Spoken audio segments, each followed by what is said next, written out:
I'm starting the live recording, inshallah.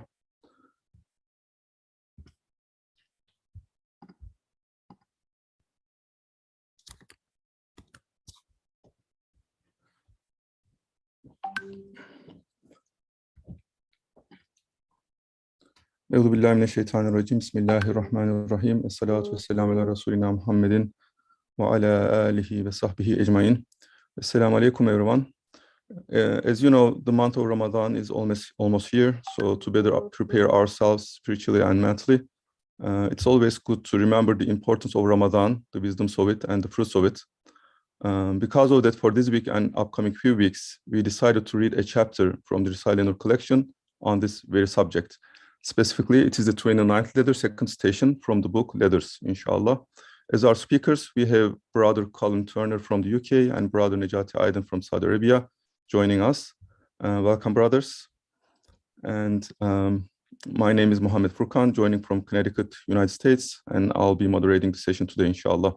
As always, if you have any questions or comments, please post them in the chat and I'll try to get to them as time permits, inshallah. So let's get started. Bismillahirrahmanirrahim. On fasting, meanings and messages from the month of Ramadan. In the name of God, the merciful, the compassionate. This treatise consists of 9 points, each of which explains some of the instances of wisdom in the month of Ramadan. Bismillahirrahmanirrahim. شهر رمضان الذي أنزل فيه القرآن هدى للناس وبينات من الهدى والفرقان. It was the month of Ramadan in which the Quran was bestowed from on high as a guidance unto man, and a self-evident proof of that guidance, and as the standard to discern true from false. Quran 2:185. The first point, the fast of Ramadan, is one of the 5 pillars of Islam and one of the faith's greatest signs or distinguishing features. So I want to read this sentence again. The fast of Ramadan is one of the 5 pillars of Islam and one of the faith's greatest signs or distinguishing features. So I think this is in the original Shair. Brother Nejati, would you like to talk a little bit about what is the Shair and what it means to us, please?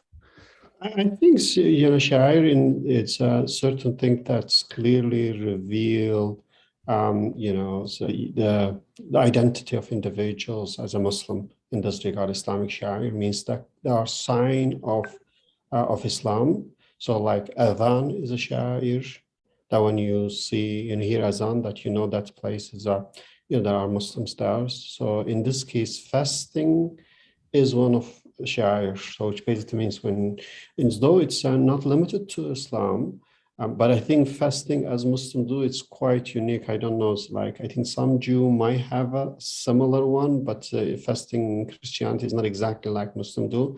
So in a sense that fasting, particularly for 1 month in Ramadan, it's very clear, it's unique. It's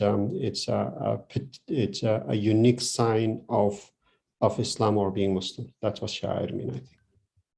And the important Shair here is like, because the scholarly discussion says that Shair, since it's it's a sign of Islam's, and so it has higher importance compared to, let's say, the fards related to the individual alone. That's like the recommendatory things for person versus Shair, that when they make comparisons, they think that Shair has a special importance because it is representing Islam in general. That's what I understand. I don't know. Maybe Kol Nabi will say more. Yeah, Kol Nabi, do you have anything to add here? No, not really. Shair are just distinguishing characteristics which distinguish one thing from another. So those things which are, in a sense, indigenously Islamic or indigenously Quranic, they are Shair of Islam and of nothing else. So the abstaining month, the month of abstention, and I think abstention is the larger, broader term rather than fasting. Fasting implies that it is basically just withholding oneself from food and drink, whereas abstention is much wider. But fast, everyone understands what fast is, and they understand the implications. So the abstention in Ramadan, again, as Najati said, it's not unique to Islam, but the form in which it takes is unique. And I think the meaning behind it also is pretty unique.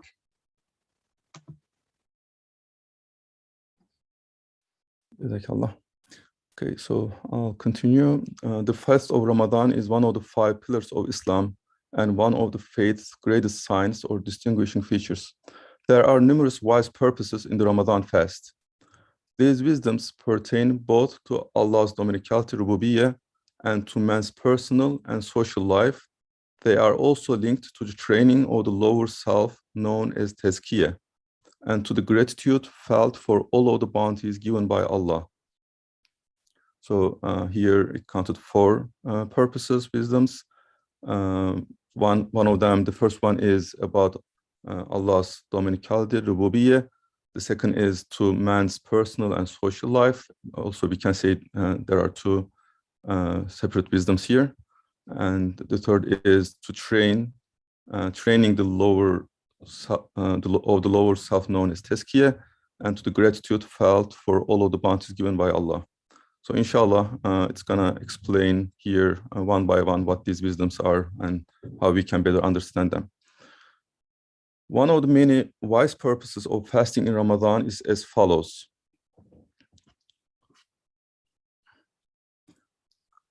God Almighty, Allah subhanahu wa ta'ala, created the face of the earth in the form of a banquet table, covered with bounties, each of them coming from whence he does not expect. This verse, a verse from Quran. In arranging this banquet, Allah expresses the perfection of his lordship as well as his mercy and compassion. Since we are enmeshed in a world of cause and effect and veiled by forgetfulness, the reality of the situation is often lost on us. So one question coming to my mind here is, how can we better understand that all the ni'mah, all the bounties in this world has a purpose?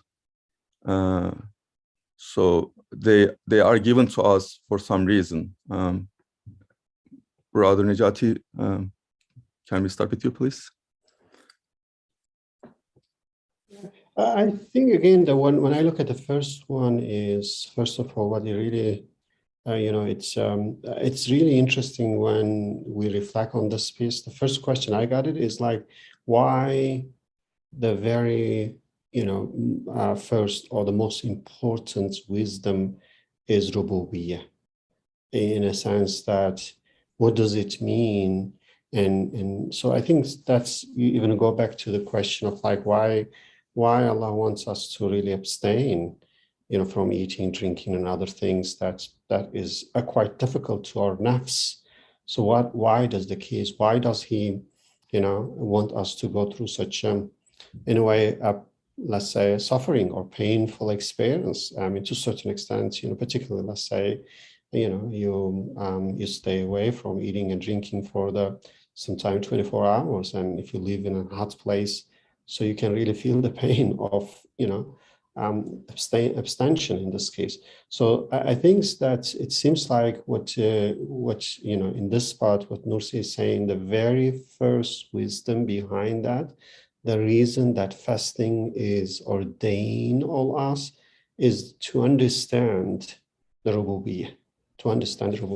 So the question of how, how can we understand? I think that's what is really explained here.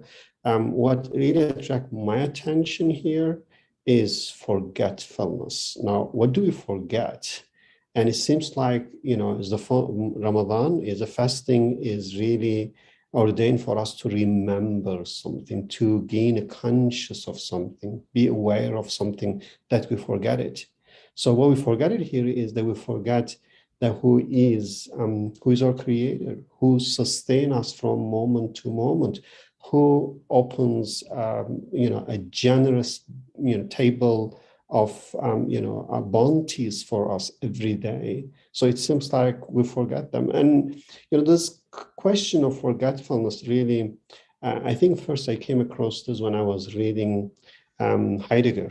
So one of the concepts that he brought it is, I find it very interesting. He called it forgetting question. His arguments that forgetting questions since the ancient Greek is the question regarding the being, because we just take it for granted. So, and I think that you can take it this further. You say, whatever you have it, that you really forget it, that you don't really appreciate until you lose it. So I think it's very interesting that how would you forget the being? How would you forget the bounty of, granted such countless, ni'mah? How would you forget that? But it seems like it's just the nature of human being to be forgetful of what they have. It. So I think the phrase in English is taken for granted. I take this phrase as like being forgetful of what you have, being forgetful what you have been granted. So in that case, I think it seems like the primary wisdom behind the fasting is to really remember. Now, how would you remember? So it seems like it's just a part of human nature. You don't really appreciate health until you lose it. You don't appreciate a particular, let's say, appreciate your eyes until you get blind. You don't truly appreciate that. So that's just very interesting things with the human being. So, and in this regard, what he's saying, look, as a human being, that we are forgetful, though we are being granted in Quranic term countless bounties. If you count them, you can never be done with that. But we're forgetful of them altogether. So, and the month of Ramadan, it seems like is an opportunity to remember, because when we are temporarily ordered to stay away what has been granted to us continuously, then we start to think and remember and realize and be aware of what is that. And then we ask the question, who is the one providing this? Who is the one then giving all these things to us? And then, of course, once we realize our need for that, I think that's the concept when you reach toward the end, is this realization of rububiyah will take you to the ubudiyah. Then you submit it. Then you truly become abd. You realize that you are impotent. You realize your poverty, and then you submit. You submit to the one who sustain your life, who sustain everything for you. That's why I really think it seems like it's very. So to me, is when I look at this one, the key concept here is I call it like a forgotten bounties, forgotten feast that we got every day, but we just somehow become blind to that. It's unbelievable. It's like you get, billions of dollars in your account every day, but since constantly you get it, these billions, you just forget about that. You just take it for granted, and you focus on like how many cents you have it today, extra or less or more. That's the part, I don't know, that came to my mind when I reflect on this first part. Thank you very much. Brother Colin, anything you want to add about forgetfulness or this part till now? Possibly. I think one of the reasons, we are forgetful anyway, constitutionally. We're created to be forgetful, and we don't need any encouragement to be forgetful. But one of the reasons that we are forgetful is that we tend to limit rububiyah to things that we can actually experience openly. So this is why I think we call this month fasting, because we are most used to withholding drink and food from ourselves. Whereas in actual fact, rububiyah, if we understand it in its broadest term, is anything that God bestows on us for the continuation of our existence. So every breath is coming from divine lordliness, which is the translation we're using now for rububiyah. every breath that we take is an example of a divine bounty. Every single atom in our body that is doing its duty is from Allah's treasure trove of bounties. And so this is ubiquitous, this consumption of what comes from the Alam Malakut. It is in a sense consumption because we take it in. It becomes part of our being. This is continuous. It's every second. And again, that might be a key to why we forget. Because if it's continuous, then one tends to forget. If it only happens every 10 seconds or 10 minutes or 10 days, there is a kind of how can you say, a reminder, really. But this is continuous. Rububiyyah is something continuous. So while we shouldn't be forgetting something which is continuous, it's very easy to forget. So as Brother Nejati said, so we have to lose something sometimes, unfortunately, to be able to remember it, that it is there, it is a bounty from Allah, it's not given, I guess. So I'll continue reading, inshallah. Actually, let me reread the last two sentences. In arranging this banquet, Allah expresses the perfection of His Lordship as well as His mercy and compassion. Since we are enmeshed in a world of cause and effect and veiled by forgetfulness, the reality of this situation is often lost on us. During the month of Ramadan, however, the people of belief suddenly take on the stance and demeanor of a well-organized army. As sunset approaches, they act as though they have been invited to the eternal monarch's feast, waiting patiently and worshipfully for the command, step forward and help yourselves. The mercy of their Lord is compassionate and universal, and they respond to it with worship that is orderly, elevated, and comprehensive.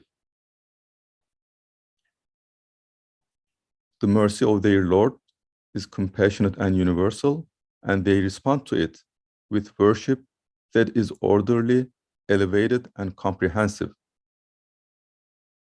So one question coming to my mind is, what is a comprehensive worship? What it means? Brother Colin? Comprehensive means all embracing. And as far as I can see, when we pray, we say Iyyaka na'budu wa iyyaka nasta'in. Yeah. Yes. So we are actually talking on behalf of the whole of creation because we're using the second person, the first person plural. So universal worship actually is, in a sense, in Ramadan, because it's so all invasive and all encompassing. Everything is worship. Our namaz, our salat is worship. Our abstaining is worship. Our zikr is worship. Everything is turned into worship. And this is not just us. This is everything that is part of our body. The angels that are with us, the angels that are all around us, and all of the universe is engaged in this communion with Allah. They are engaged all the time, and they are not forgetful. So when we remember, then worship becomes truly universal. And the whole universe is engaged in the same kind of worship. Brother Nejati, do you want to add anything here? Yeah, I think one other thing in that section, perhaps we need to emphasize that why we become forgetful, it seems like he is saying that because of the veil of causation. So since that the veil of causation somehow, if we cannot go beyond that, we don't really see the divine hand behind this banquet. So in a sense, again, I really want to, again, it's like you're invited to the banquet every day, and a banquet with countless, bounties. And who is providing, why he is providing, is actually the creator of the universe providing this. Why he's doing that? Because he is most merciful, most kind. It's completely out of his kindness and compassion. So he doesn't need to do that. No one can force him to do that. So it's only because of his kindness and mercy and compassion. So in that case, basically, the issue here that this forgotten banquet, it's forgotten because it comes through the causes. It comes through, let's say, the tree will carry the fruit to you, the cow will bring the milk to you, the bees will bring honey to you. That now they are carrier. They carry those, those bounties to you. But now, since it comes through those causes, then it seems like we tend to forget who is the provider.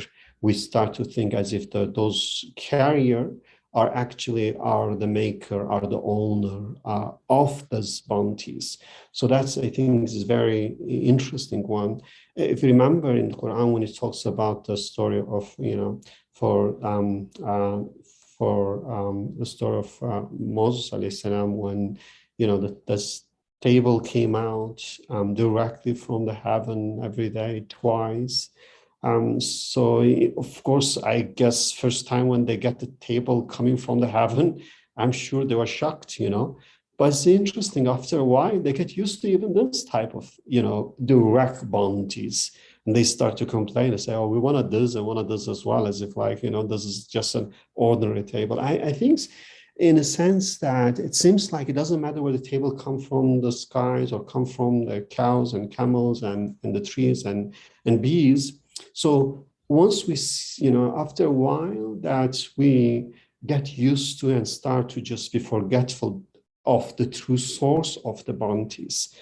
So I think that part is very, very interesting. So in this case, that Ramadan is a time of reflection, to remove the veil of causation, to realize the divine power behind all those bounties that we receive. So I think that's part. It's very, very interesting. That's why I call it is like a forgotten feast, that we are invited, we receive, we have this feast every day, but we become forgetful of that feast. One things I really, I try to really, study and understand why people are happy, why they are not happy. And then when I study let's say the time of the Prophet, peace be upon him, we call Asr Sa'ada, the age of the era of happiness, real happiness. But in reality, when I reflect, you should call it the age of deprivation. They were deprived of many things that we consider necessary for happiness. But how could they have been happy with such deprivation? But I think the things here, what they were deprived, yes, they were deprived of something that we have at this time, but they were fully aware of countless blessings they will receive, and we also receive every day. So in this case, since they were aware of this countless blessing, this feast that they will receive every day, they were really happy, no matter what's in terms of whether they will get it, extra one or two more or less, that doesn't really matter. So as I mentioned, it's like if someone's actually putting $100 billion in your account every day, so you don't really care about whether you work for today, you more 10 more or 100 more or 1,000 more, because 10, 100,000 compared to 100 billion is nothing anyway. That will not be the cause of happiness or unhappiness for you. So the baseline for you is that you're already receiving billions every day. So I think that is the part here. So the part in this case is saying that there's such constant blessing for every single human being. It's universal. It comes out of the mercy and kindness of Creator. And but people, because ghafla, heedlessness, or because of the veil of causation, and I will say mostly that's now in modern times education, reinforce such veil and make a veil to be somehow darker and darker. And as a result, we don't really see the power behind this banquet. And that's the issue. Not only we don't see the power, we don't actually see the banquet itself. And then we start to complain, then we lose our joy and happiness in life because we don't really see the blessing that we received. So I think that's, in this case, is the primary purpose, wisdom, or behind fasting, according to Nursi here, is to really have realization and awareness of this such reality that you are being blessed with countless bounties, completely out of the infinite mercy and compassion of Creator. So having such awareness, I think it's the greatest, blessing itself. It's like finding an endless, countless treasure. So therefore, I think fasting is very, very important if it can help us to really, reach such level of awareness. And then it says that once you get that, obviously, then the worship of Buddha just follow. Why? Because once you understand such rububiyah, what do? You submit, and you will, in this case, worship with comprehensive gratitude. Why? Because you realize the countless blessing. And therefore, when you say Alhamdulillah Rabbil Alameen, so this hamd here, it's basically thanks here is a comprehensive, because you're aware of what you're receiving, and you're aware of what everyone and everything else is receiving out of this, blessing, and you're expressing your deep, comprehensive appreciation.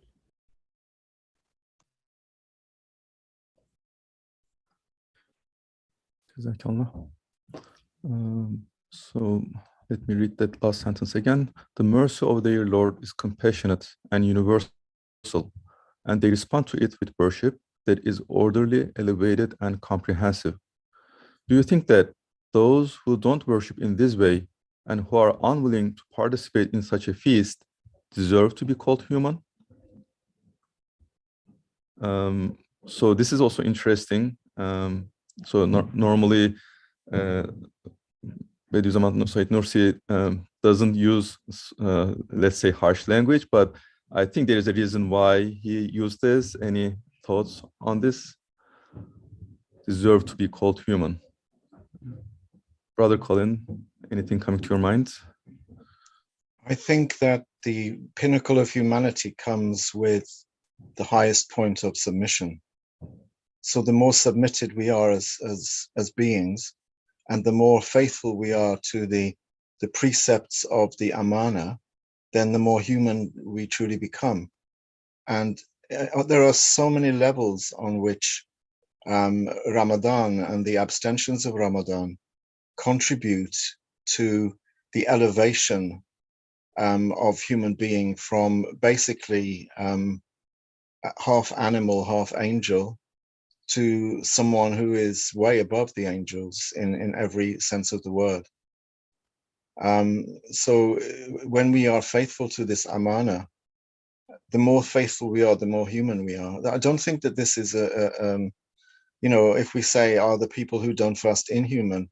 I would say subhuman, and I don't mean that in a nasty way or in an insulting way or in a demeaning way, but we don't fulfill our duties as humans until we act like humans. And acting like human means to be submissive in every single domain of our life and reflecting, being a conscious mirror of the divine attributes. And if we don't do that, Ramadan is the perfect time for that.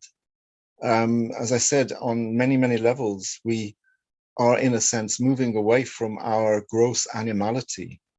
We're not eating and drinking, therefore we're not defecating and urinating for most of the day. So we move away from these base actions which really ground us in our corporeality. They ground us in our animality, which is not a bad thing, because the world is populated by animals, but we are more than that. We are potentially more than just a corporeal entity. And if you think about it, fasting is designed to make us think of ourselves as an elevated, subtle, latif, sophisticated creation of Allah, who is more equipped than any other entity of becoming this conscious mirror for all of the divine names. It's a perfect time to express that. so this is why he says those who don't participate in this in this event, in this performance, are not really fulfilling the criteria of what it means to be human. Thank you very much. So before we proceed, there are a couple brothers wrote something in the chat. So, sure. Sure. I think I agree with Colin Abbey. I really think when I was reading for initially, and I used to think that is it kind of insult to those who do not fast, and knowing Nursi's common language and compassion, and even when those remember, those who are committing, let's say, sin, he will cry for their sin. You will not, curse them or insult them. So, and it's very interesting to cry for sin or someone, and then now you're insulting them. I don't think, to me, that's really not insulting. I kind of think in the same way. I think it's saying that Ramadan, the primary wisdom behind Ramadan to understand Rububiyyah, once you understand that, you will reveal or show your Rububiyyah. So, and that you become Abd. So human, in this case, an Abd basically means to submit. So it reminds me, the talks, the verse in Quran, the talks between about Ibrahim alayhi salam, says, إِذْ قَالِ لَهُ أَسْلِمْ. His God told him, submit. And he said, is in response, he said, قَالَ أَسْلَمْتُ لِرَبِّ الْعَالَمِينَ. What he said, he did not say, قَالَ أَسْلَمْتُكَ. He did not say, قَالَ أَسْلَمُ. He did not say, I submit to you. He said, I submit to the Rabbul Alamin, meaning that he, in my understanding, his response is that, who am I? How can I not submit to you once I realize that everything is in full submission to you? Rabbul Alamin means everything is in full submission. You sustain everything. You create everything from moment to moment, including me. And who am I? Once I come to such realization, how can I not submit it? So I think that's exactly here, to me, is like in the same meaning here, saying that once we come to such realization, how can you not, join in such behavior of fasting? Good point. Thank you. Jazakallah. So just a couple comments in the chat. Brother Mustafa says, in Ramadan, it's becoming more clear the real duty of Quran, as Ustad mentioned in the 20th word. Quran's basic duty is to teach about the perfections and acts in the sphere of dominicality, rububiyyah, and the duties and circumstances in the sphere or worship. Quran's basic duty is to teach about the perfections and acts in the sphere of dominicality and the duties and circumstances in the sphere of worship. And another comment from Brother Mehmet says, fasting reminds me of the true source of reflections on my mirror, and I force myself to remember true power and Qayyum and Hayy and Shafi and Yumit and so on. And just now, Brother Fatih says, let's remember that the people who are not fasting, without excuse, of course, are insulting the Creator and the creation. Ustad's insult is nothing when compared to their insult, I guess. That's what he says. Okay, so after this, it goes to the second point. So before we move on, Brother Nejati or Brother Colin, do you want to add anything else, or shall we? I don't have anything to add. Okay. Me too. We can move to the second one. And apart from the main speakers, we also have some guest speakers. So if you have any comments to make, you can, as usual, post in the chat or unmute yourself, and please, you are welcome. Bismillahirrahmanirrahim. The second point, one of the many wise purposes behind fasting in Ramadan concerns humankind's thankfulness for Allah's bounties and is as follows. As explained in the first word, a price must be paid for the food that the servants bring on trays from the royal kitchen. How foolish it would be then if we were to give the waiter a tip while ignoring the one who sent them in the first place and dismissing those priceless bounties as worthless. a price must be paid for the food that the servants bring on trays from the royal kitchen. How foolish it would be then if we were to give the waiter, the servant, a tip, while ignoring the one who sent them in the first place and dismissing those priceless bounties as worthless. God Almighty, Allah subhanahu wa ta'ala, has scattered countless bounties across the face of the earth for mankind, and in return, He requires us to pay for them with our gratitude. The apparent causes behind those bounties are nothing more than servants or tray bearers. The apparent causes behind those bounties are nothing more than servants or tray bearers. We are to an extent indebted to those servants, and we pay them a price accordingly, showing them great respect and gratitude that in actual fact they don't merit. The true bestower of bounties is infinitely more deserving of thanks than are those causes, which are simply the means whereby those bounties are delivered. Let me read the last sentence again. The true bestower of bounties is infinitely more deserving of thanks than are those causes, which are simply the means whereby those bounties are delivered.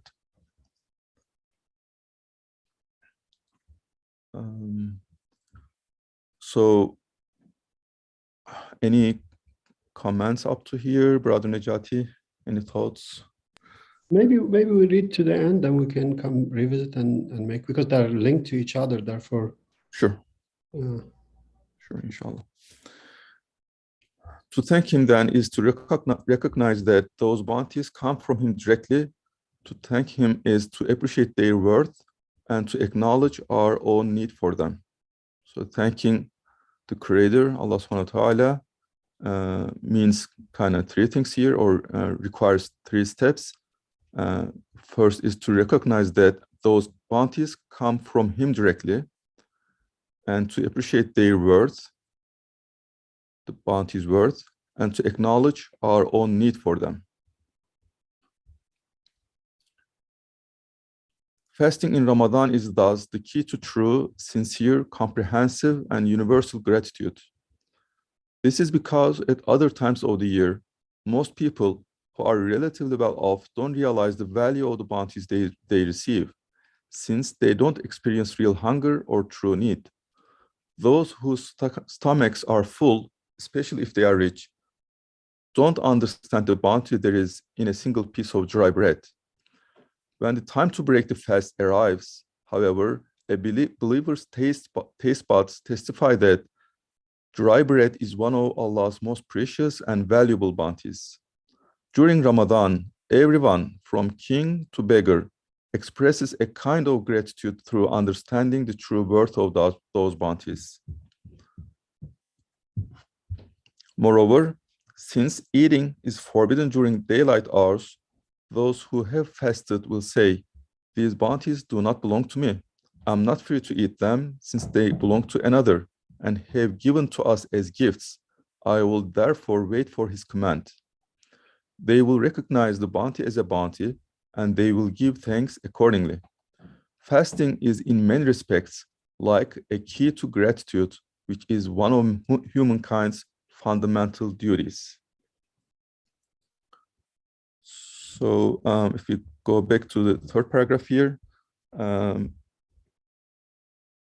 I don't know if you have anything specific to say, but the one question I have in mind here is, Bediüzzaman Said Nursi Ustad counted here three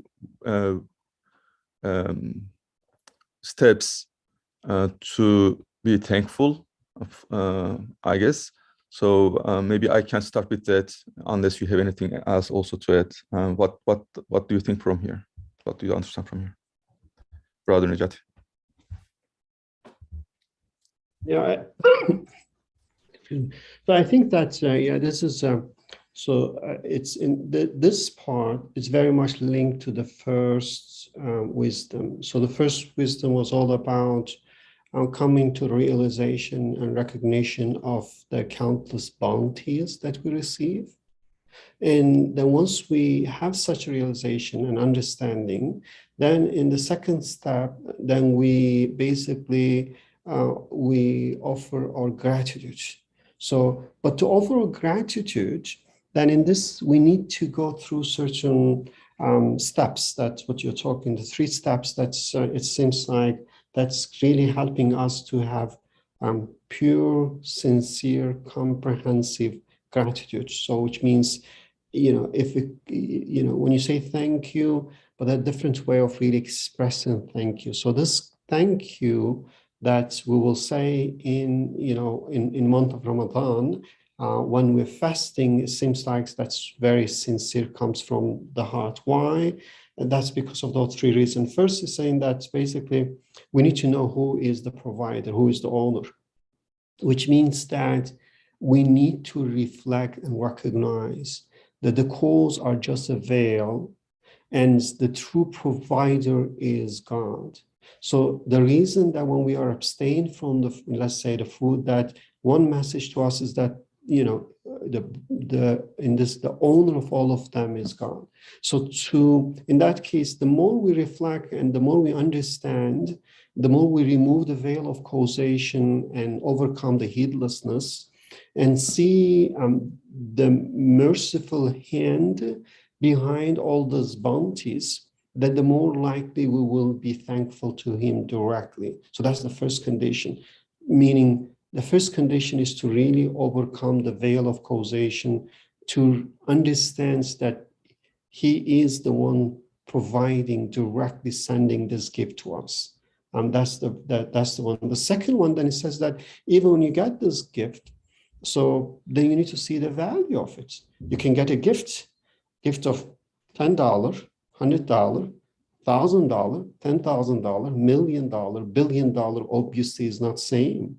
So if you get a gift, and if you open, let's say, the envelope, you find there's a check, and you find out is $100 billion, I think if you really believe it's true, you will most likely say it's fake, it's not possible. But if, let's say, you go and check it and you realize that really there is there's someone who really loves you and cares about you and just wants to give you such gifts, I think you will be absolutely shocked. $100 billion gift, So that's then your appreciation, your thank you will be completely different because you understand the value of the gift. That's the second one. The third one, so you might understand the value, but let's say you don't understand your need for that. Like, let's say, again, you get very expensive gift, but you're already extremely rich. You don't really need it.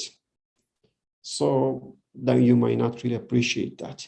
But if you extremely in need of something and the gift you get it is a perfect match to fulfill your need, and I think your appreciation is absolutely multiplied. So here is saying that in the month of Ramadan, when we abstain from eating and drinking, and then once we feel our need for those and realize that we can't really make them, and realize that it's only infinite power could create, every single piece of food for us. So then we will truly and sincerely offer our appreciation, offer our gratitude. So therefore, I think those 3 things is very, very important. So to understand the true source, to understand the value of the gift, and to understand our need for the gift. So the more we get, the true understanding of those 3 steps, I think the more we will offer a sincere appreciation. So in this regard, we can call it like a month of Ramadan is the month of thanksgiving, the month of gratitude. But the gratitude, that the practice we go through is helping us, preparing us to offer a sincere gratitude. And therefore, I think then when the next paragraph talks about, fasting is the key to the true, sincere, comprehensive, universal gratitude. So that's how I see it's linked to each other.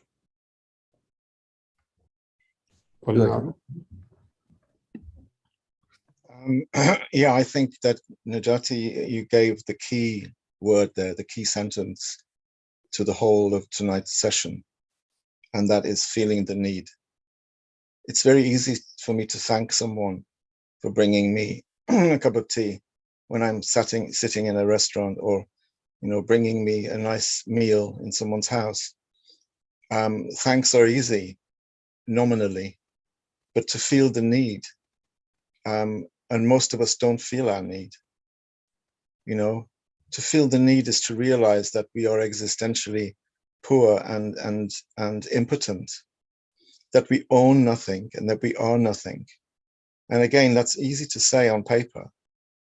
So nominally giving thanks, and a lot of us even don't do that, you know, particularly in some communities and in some places, thanks and gratitude are quite rare. And that's because we don't realize our need. To really understand that every second you are dependent on the next breath, you are dependent on divine grace, you are dependent on the whole creation existing for another second, and that Allah creates the whole of the universe so that you can carry on existing. So from the point of view of ahadiyya, from the point of view of this exclusive uniqueness, this exclusive unity, everything is created for you. Everything in the universe is created so that you can continue to exist for another millisecond. And that need is absolute. Just as he is an absolute giver and bestower of bounties, it makes sense that the need that he is fulfilling is an absolute need. And that is not easy just to sit down and to rationalize. You know, when you're drinking a cup of tea and you have your sandwich or your cake and you're sitting down and you're chatting and you're talking, you have to be in a situation where those distractions are not there. And the distraction of consumption, it's consumption that really distracts us and makes us think that we are something, that we have something and that we are something. Because we're constantly putting fuel into our bodies. This is where the food and drink comes in. We're constantly putting fuel into our bodies, and our bodies need fuel to be able to operate. And our bodies, when they are operating, give us the illusion of power. And we appropriate that power for ourselves. So what Allah does, he says, strip away all of these distractions and force yourself into a position where you will confront your own true humanity, which is the impotent and the poor. And this he does by giving us Ramadan as another bounty. Jazakallah. So just to elaborate a little more on this highlighted sentence here, so let me read that part again. We are to an extent indebted to those servants, and we pay them a price accordingly, and showing them great respect and gratitude that in actual fact they don't merit. As human beings, I think this is our fitrah, how Allah created us. When we are gifted something, we have that feel of thanking.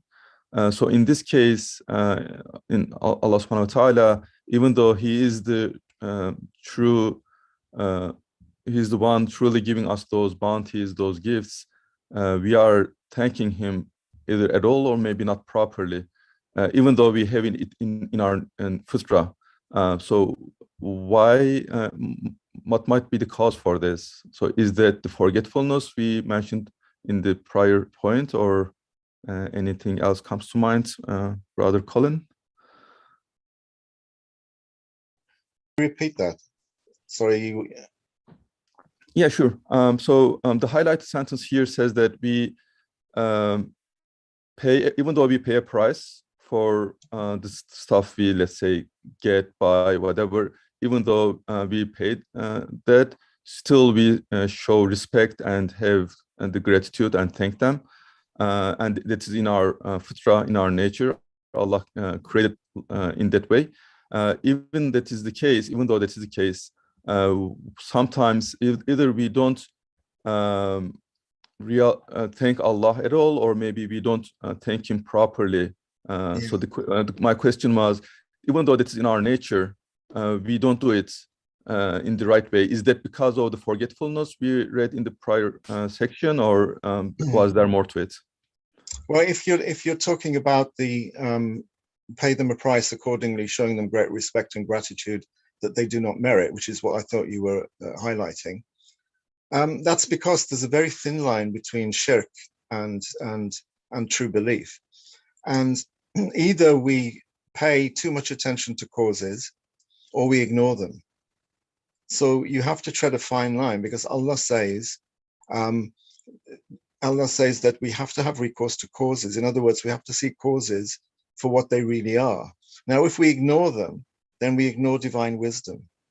If we pay them too much attention, then we're giving them too much power, we're according them too much power. So it's this very fine distinction between realizing that they are only there as tray bearers and not according them the merit that they don't deserve. So therefore, it has to be very precise. We are indebted and we're not indebted at the same time. So that's why we have to do this in accordance with wisdom. Mm-hmm.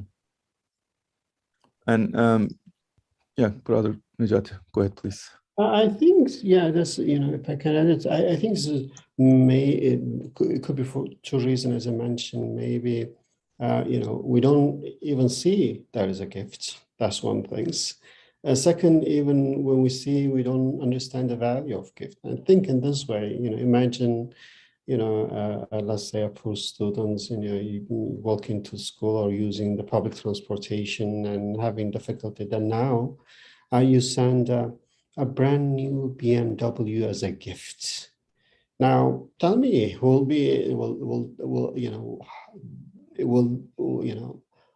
it be possible for this person to say, no, I'm not going to thank, or what is the likelihood for the person not to be thankful? I think any person, any students who in need of a car, if they get a great brand new car, they will be extremely thankful to the one who give it as a gift. But now, sometimes I ask my students, because in economics, we do discuss in terms of the pricing. I think we can blame somehow economics for that one, because we determine the value of everything based on the exchange value, the market value. The market value is determined based on scarcity. It doesn't really reflect the true value of some things.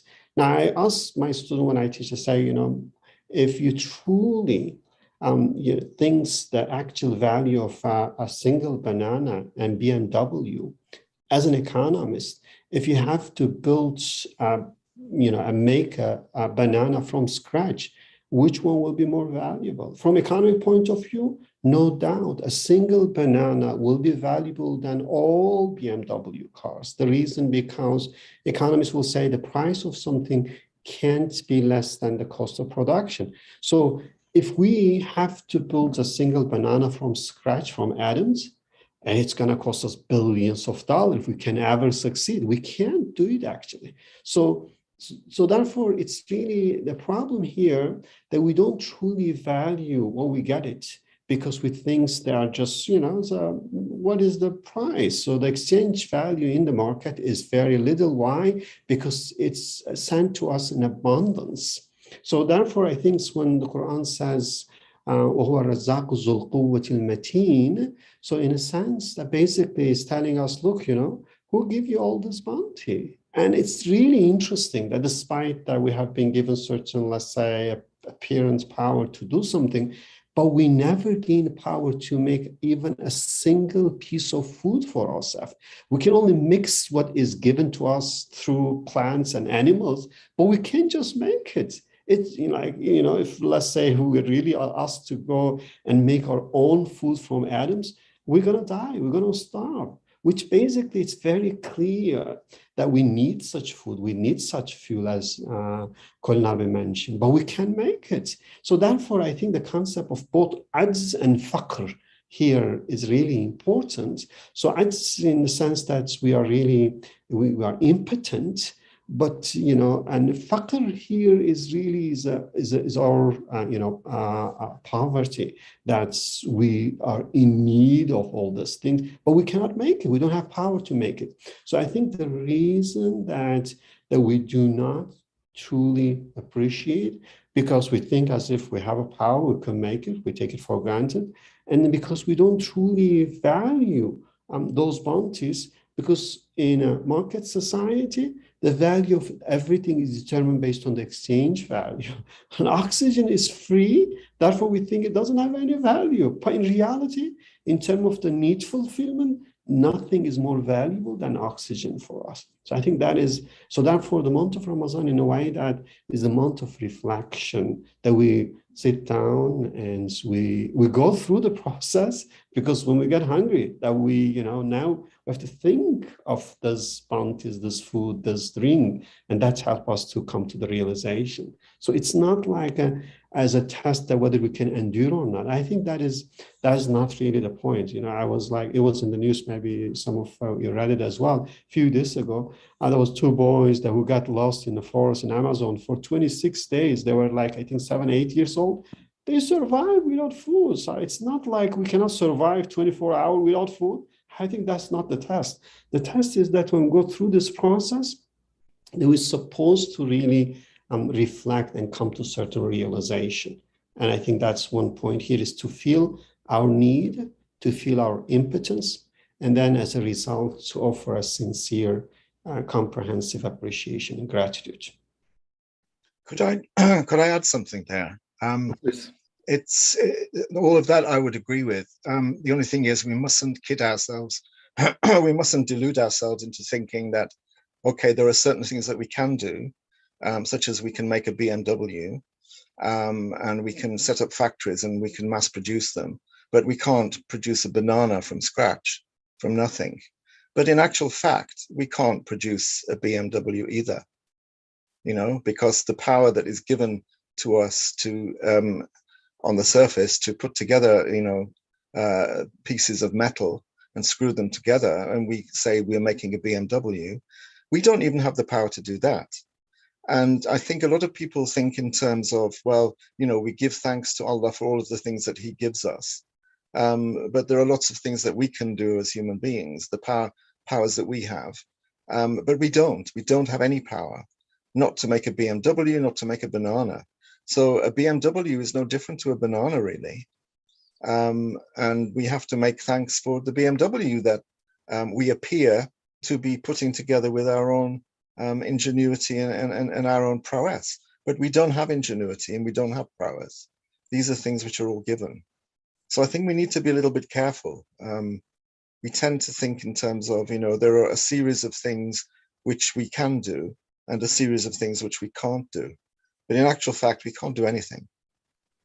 I think very good point. So it's in a sense that this is a ajz mutlaq, and absolute, absolutely, absolute power. Jahul and Zalum, Jahul and Zalum. That's why we accepted the amana. We are Jahul and Zalum, and as you can understand from Jahul and Zalum, they are the intensive forms of the adjective. That means we are absolutely Jahul, absolutely Jahil, and absolutely Zalim. Which means basically, as you've just said, Najati, absolute need, absolute faqr. Jazakallah, brothers, all great points, mashallah. So we are, I think, out of time. So I'll just reread the last two paragraphs quickly and maybe finish for this week. Inshallah, we will continue next week. Fasting in Ramadan is thus the key to true, sincere, comprehensive, and universal gratitude. This is because at other times of the year, most people who are relatively well off don't realize the value of the bounties they receive, since they don't experience real hunger or true need. Those whose stomachs are full, especially if they are rich, don't understand the bounty there is in a single piece of dry bread. When the time to break the fast arrives, however, a believer's taste buds testify that dry bread is one of Allah's most precious and valuable bounties. During Ramadan, everyone, from king to beggar, expresses a kind of gratitude through understanding the true worth of those bounties. Moreover, since eating is forbidden during daylight hours, those who have fasted will say, These bounties do not belong to me. I am not free to eat them since they belong to another and have been given to us as gifts. I'll therefore wait for his command. They will recognize the bounty as a bounty, and they will give thanks accordingly. Fasting is in many respects like a key to gratitude, which is one of humankind's fundamental duties. So before we finish, Brother Nejati or Brother Colin, do you want to add a couple sentences? I want to leave everyone with question I personally ask as well. Let everyone reflect until next week. Why these lessons do not come in terms of, let's say, conceptual, theoretical knowledge, have to be through experience? Why all those things we discussed that is not just put it in an ayah and say, be aware of this bounty, Allah gave it to you. Why we have to actually experience that? Why, what is that? What is the epistemic importance of experience versus the conceptual, theoretical, understanding or discussion of concept? That, I think this really, I don't know, to me is a very interesting questions, and I think we can discuss perhaps next week. It's a great question. It's a very, very good question. Yes, thank you. Now we have homework, inshallah. Okay. سبحانك اللهم صل وسلم على سيدنا محمد صلاة تكون لك رضاء ولحقه أداء بعدد ثواب قراءة حروف القرآن في شهر رمضان وعلى آله وصحبه وسلم سبحان ربك رب العزة عما يصفون وسلام على المرسلين والحمد لله رب العالمين. الفاتحة.